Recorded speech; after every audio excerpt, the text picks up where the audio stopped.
할렐루야. 오늘은 마가복음입니다. 마가복음은 요한이라고 하는 젊은이가 베드로의 통역관으로 수고하다가 그래서 기록한 복음서가 되겠습니다.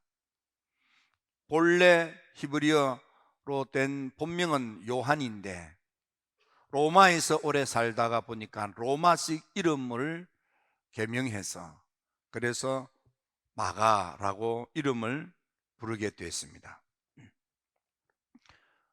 성경에 보면 예수님이 마지막 만찬을 했던 집이고 120문도가 모여서 기도하다가 성령 충만한 그런 장소가 바로 이 요한 마가의 집이었습니다. 따라서 마가복음을 기록한 마가의 집은 대단히 풍족하고 부유했습니다. 120명이 다락방에 모여 기거할 수 있을 정도의 집이었으므로 아주 엄청난 저택과 같은 궁궐 같은 집에서 살았다, 그렇게 추측해도 되겠습니다. 아버지는 일찍 여기었고 원체 집이 부하여서 어려움을 모르고 성장했던 이가 마가입니다. 마가는 일찍이 예수님을 만났고 예수님을 따랐습니다. 하지만 그는 어려움을 모르고 온실 속에서 자란 아주 유약한 젊은이였습니다. 그래서 그는 예수님께서 겟세마네 동산에서 기도하시다가 새벽에 체포당할 현장에 그 모습을 목격한 젊은이이고, 또 군인들이 예수님 추종자라고 그를 붙잡았을 때에 그런 겁을 먹고 도망치를 치기 위하여 버둥거리다가 원체 군인이 옷을 아주 강하게 낚고챈지라 그 소나기에 벗어날 수가 없자 그 붙잡힌 옷을 훌러덩 벗고 도망치를 칠 만큼 그런 젊은이가 바로 이 마가입니다. 마가는 바나바의 생질이었고 따라서 삼촌 바나바의 보살핌을 받지 않았나 그렇게 짐작이 됩니다. 해서 바나바가 안디옥 교회 목회를 할 때 마가도 데려왔습니다. 그리고 첫 번째 전도 여행을 떠날 때에 마가는 삼촌 바나바와 함께 바울과 한 조를 이루어서 선교 여행을 떠났습니다. 하지만 구브로 지역에 복음을 전하고 다시 배를 타고 바다를 건널 때에 너무 힘들었던 모양입니다. 그래서 중도에 선교 활동에 끝까지 따르지 못하고 포기하고 예루살렘으로 돌아오게 됩니다. 아마 이때 무슨 일이 있었는지는 모르지만 바나바는 이 조카이기 때문에 여전히 마가를 챙겼지만 바울은 굉장히 안 좋은 그런 이미지를 갖게 됐습니다. 해서 두 번째 전도 여행을 떠날 때에는 마가와 같은 젊은이를 데리고 가면 함께 할 수 없습니다 하고 자기를 불러 만들어 세워 선교 활동을 하도록까지 베풀어 주신 담임 목사님인 바나바 목사님한테 반기를 들고 결국은 바나바는 구브로로 가고 바울은 수리아로 흩어지는 그런 안타까운 일이 있을 만큼 마가는 바울에게 있어서 매우 좋지 못한 그런 인상을 남긴 젊은이였습니다.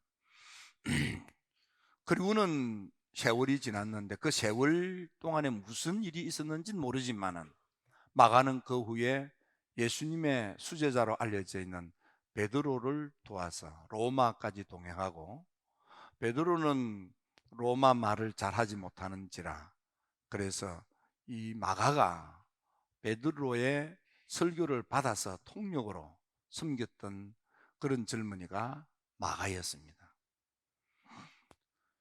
세월이 이렇게 지나는 동안에 베드로의 통역관으로 헌신하는 이 마가, 그 사이에 무슨 일이 있었는지는 자세히 모르지만 그렇게 자기를 붙들어 세워서 만들어서 사도가 되게 해주신 스승과 없고 어버이 같은 바나바 목사님하고 다투고 등을 지고 헤어졌던 바울이 어떤 이유인지 모르지만은 노년의 마가에 대하여 그의 그 부정적인 생각이 확 바뀌어서 마가는 나의 동력자라고 하고, 마가는 나에게 유익한 자라 하고, 마가가 꼭 필요하니까 올 때 마가를 모시고 왔으면 좋겠다, 이렇게 편지를 쓸 만큼 마가가 달라졌거나 관계가 좋아졌던 것입니다.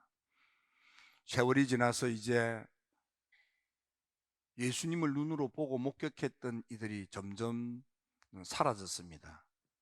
순교를 당하거나 또 박해를 피해서 먼 곳으로 피신을 했거나 이런저런 이유로 예수님을 눈으로 보고 귀로 듣고 따랐던 마가는 예수님을 눈으로 보고 귀로 듣고 따랐습니다. 직접 예수님을 만난 바 있던 이들이 점점 없어지고, 그리고 사람 말이라는 것은 입을 건너갈수록 자꾸만 왜곡되기 십상입니다. 그래서 예수님에 관한 이야기들이 아주 난무했습니다. 이런저런 예수님에 관한 이야기들이 떠도는데 어떤 것은 맞기도 하지만 또 어떤 것은 얼토당토 않게 잘못된 예수님에 관한 이야기가 막 소문나는 거예요. 그래서 마가가 이렇게 예수님에 대한 잘못된 소문이 계속되어서는 안 되겠다, 그렇게 생각한 것입니다. 해서 영적인 아버지가 되고 스승이 되며 자기가 섬겼던 베드로 목사님을 통해서 자기가 예수님을 직접 보기도 하고 듣기도 하긴 했지만, 그러나 예수님을 더 가까이에서 보고 듣고 따랐던 제자 베드로 목사님을 통해서 들었던 예수님 이야기를 간추리고 요약하여 기록한 복음서가 마가복음입니다. 마가복음은 AD 67년에서 70년 사이에 기록한 복음서이고, 복음서 가운데 가장 먼저 쓰여져 있는 그런 복음서가 됩니다. 마가복음은 전체가 16장인데 16장 662기절입니다. 처음 쓰여진 이 마가복음을 중심으로 해서 마태는 유대인들을 위하여 거기다가 유대적인 이해를 돕기 위해서 그 유대적인 그 문화, 그러니까 율법적인 관점에서 마가복음을 읽고 덧보태서 기록한 것이 마태복음이 되고, 또 누가는 마가복음을 중심으로 해서 헬라 사람들이 마가복음에 있는 예수님을 보다 더 쉽게 이해할 수 있도록 돕기 위하여 헬라인들을 대상으로 누가복음을 쓰게 됩니다. 그리고 요한복음은 마가복음에서 좀 부족한 영적인 그리스도의 그런 면에 대하여 보충하는 복음서를 기록하게 되는데, 요한복음은 온 인류를 향한 복음으로 그렇게 평가를 받습니다. 특히 마가복음에 있는 성경 기절이 662기절인데 그 가운데 609구절, 그러니까 마가복음의 95%가 마태복음에 고스란히 담겨져 있고, 또 누가복음의 65%는 마가복음 내용으로 가득 채워져 있습니다.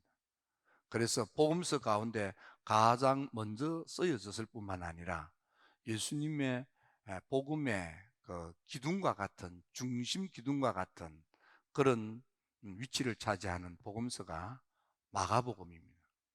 마가복음은 1장에서부터 11장까지는 예수님의 사역에 있어서 많은 병들을 고친 그런 이적과 기적, 치유 중심의 이야기로 가득 차 있습니다. 그리고 12장 이후에는 예수님께서 우리의 그리스도로 고난을 당하시는 모습이 있습니다.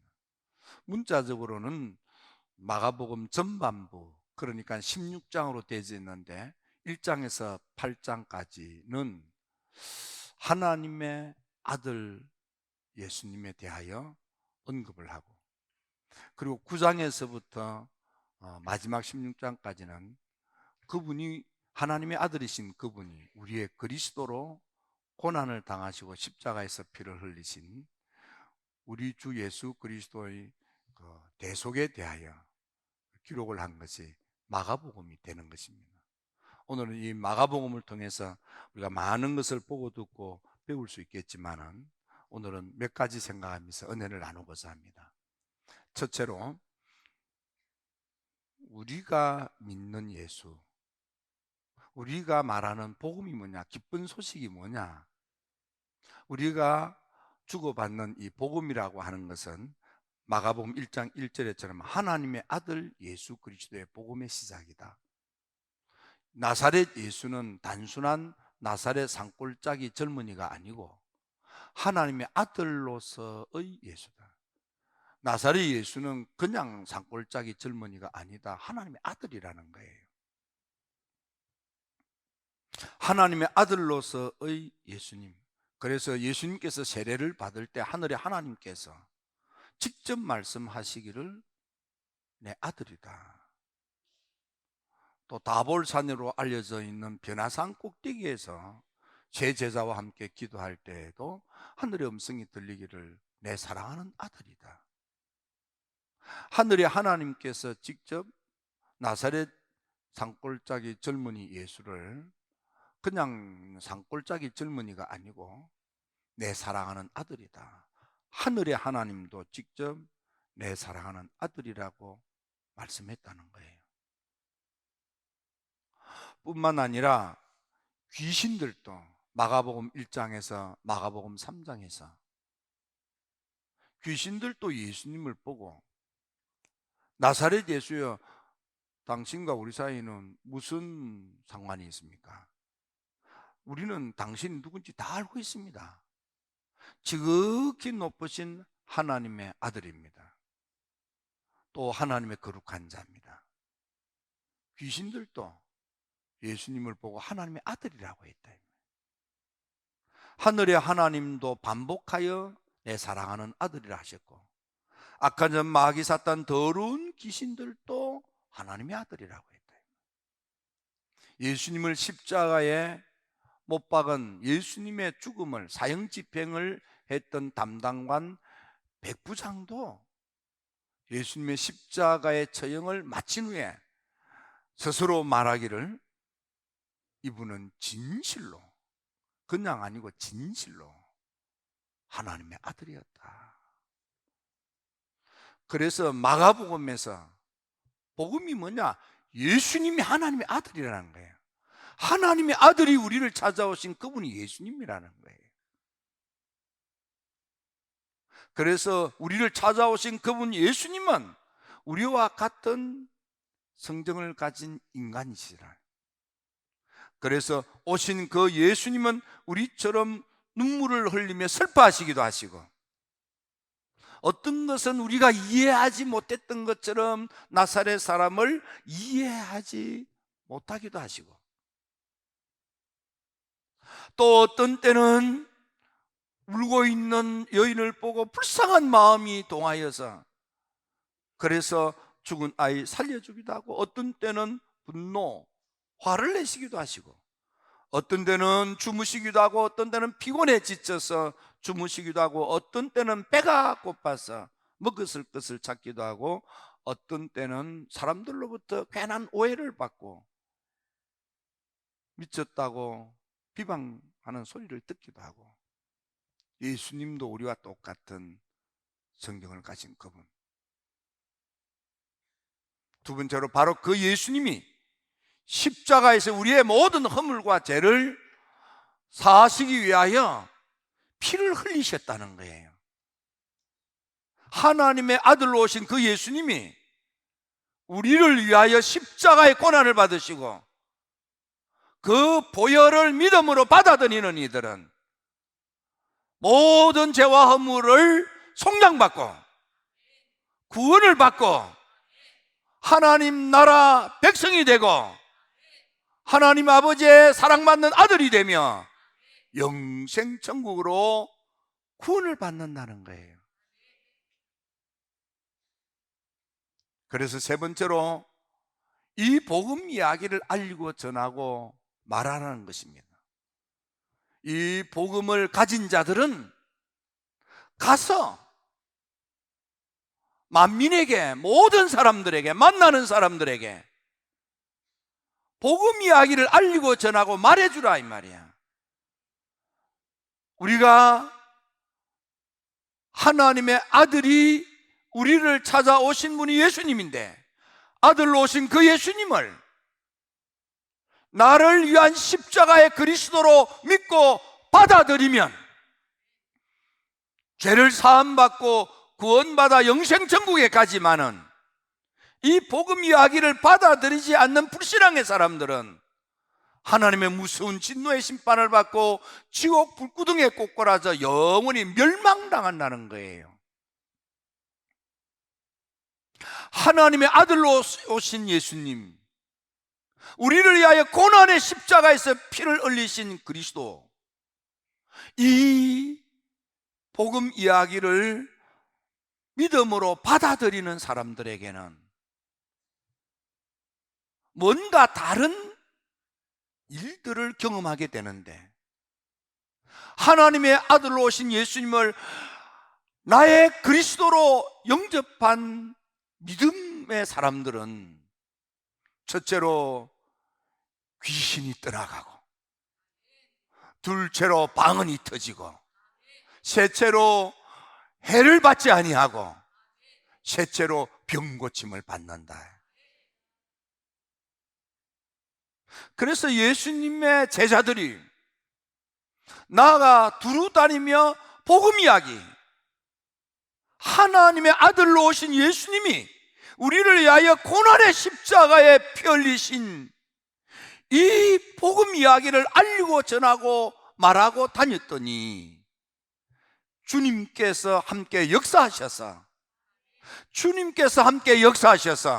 제자들은 나아가 예수님 이야기, 하나님의 아들로서 오신 그 예수님, 우리를 위하여 고난을 당하신 그 예수님을 알리고 전하고 말하고 다닐 때에 주님께서 동행하셔서, 주님께서 역사하셔서 나타나는 귀신이 나가는 일, 방언이 터지는 일, 해를 당하지 않는 일, 병을 고치는 일들이 일어나는 놀라운 역사가 있었다 이 말이에요.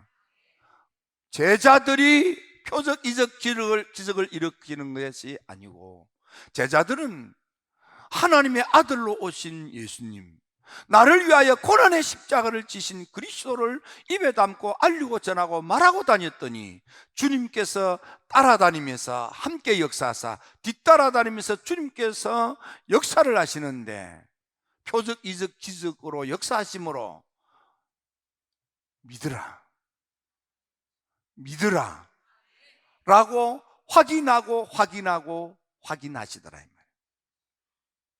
그래서 우리가 믿음으로 신앙생활을 할 때에 귀신이 떠나가고, 방언이 터지고, 손해보는 일을 막아주시고, 병을 고침받고, 이런 일상적이지 않은 하나님이 행하시는 표적, 이적, 기적들이 일어날 때는 하나님께서, 그러니까 하나님의 아들로 오신 예수님을 나를 위한 그리스도로 믿으라, 신앙생활을 똑바르게 하라 고 주님께서 확인하시는 역사라 이 말이에요.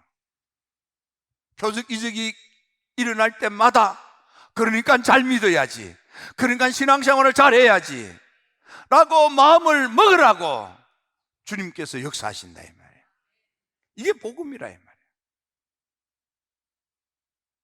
하나님의 아들이신데 그 아들이 나를 찾아오신 예수님. 여러분, 예수라는 이름을 가진 사람들이 많이 있어요.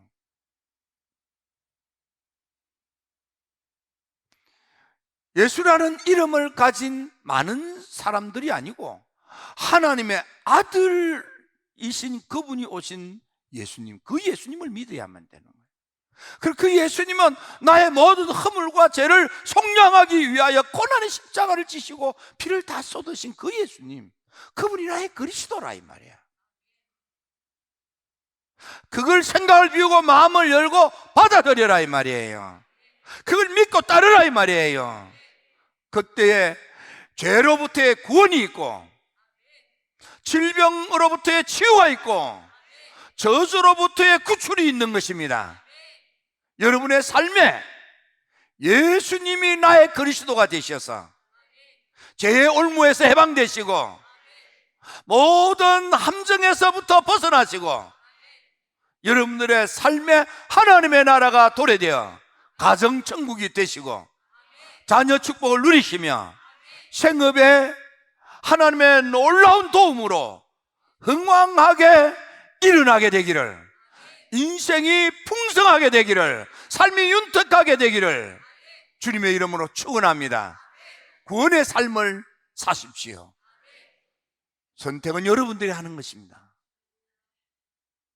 기도드립니다.